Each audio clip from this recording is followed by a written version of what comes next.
Hello everyone. Next I will explain the data functions of the dispenser. If you need to use the statistics function, set the time first. Press the set key at the number you want to change. After the cursor blinks, use the up and down keys to adjust the value. Press the set key again to complete the modification. The second necessary step is to measure the pump's flow rate. We need to prepare a measuring cup in advance. First, go to the flow option in the settings interface. Click Set to enter the interface. The time displayed is the running time of the pump during the flow measurement. The longer this time, the higher the accuracy of the measurement. Then this timer shows the countdown displayed when starting the measurement.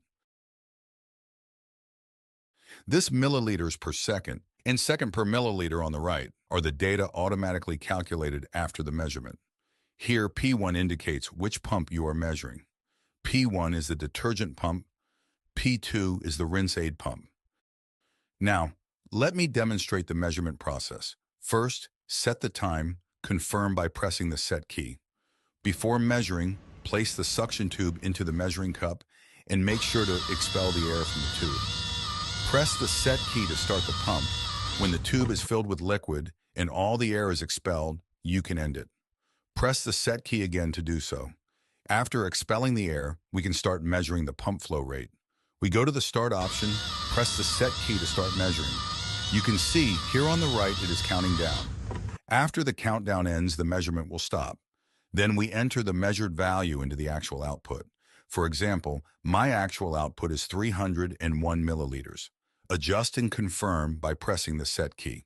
Remember, no matter how large the value entered, always set the third place last. Go to the third position, enter the value, and press confirm to finish. You can see the consumption rate has been automatically calculated above.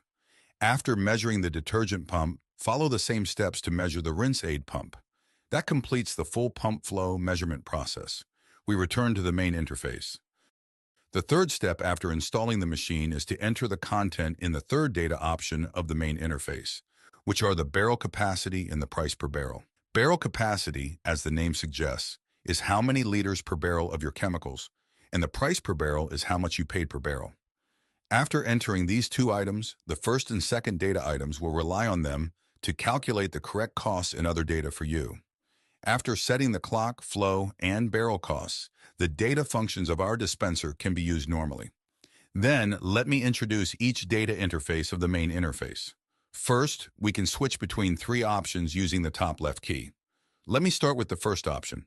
Press the set key to enter. This interface has no modifiable content. It displays daily chemical consumption and remaining amounts and automatically calculates the cost price. First, the left column is the data for the detergent pump, and the right column is the data for the rinse aid pump. Then the two above, today's S and today's L, indicate how many seconds the pumps ran today and how many liters of chemicals were consumed. Below that, the daily average barrel is the average number of barrels consumed per day from the start of last month to today. The last item, remaining barrels, is the current number of remaining barrels. Let me introduce the next page. This available days is automatically calculated by the system to indicate how many days the remaining chemicals can last. Then, this month's price shows how much was spent on the detergent pump and the rinse aid pump respectively. Below, the total price is how much was spent on both pumps this month. Then let me introduce the second interface. The second interface is our delivery record. Every time a chemical supplier delivers chemicals, enter the number of barrels delivered right away into the delivery option on this interface. Enter here, for example, if 90 barrels were delivered, enter 90 barrels here. Then if 10 barrels of rinse aid were delivered, enter 10 on the rinse aid side. We went back to the main interface, once again returned to the second data interface. The data here will be updated. Then this remaining barrels is what we use for calibration. Because there might be some variation in the actual capacity of each barrel, over time this discrepancy could accumulate to a difference of 1 or 2 barrels. At this time, you need to re-enter the current number of remaining barrels in this remaining barrels option. This makes other data calculations relatively much more accurate. Press the bottom right key to enter the second page. First, there's this before and after MLS. This after MLS is an average value based on the number of seconds run and the volume used from the first data option. Then when you calibrate the remaining barrels, a new MLS will be updated. At this time, the previous after MLS will jump to before MLS, and the newly calculated data will fill the after MLS. Then there's this alarm reminder that we can set.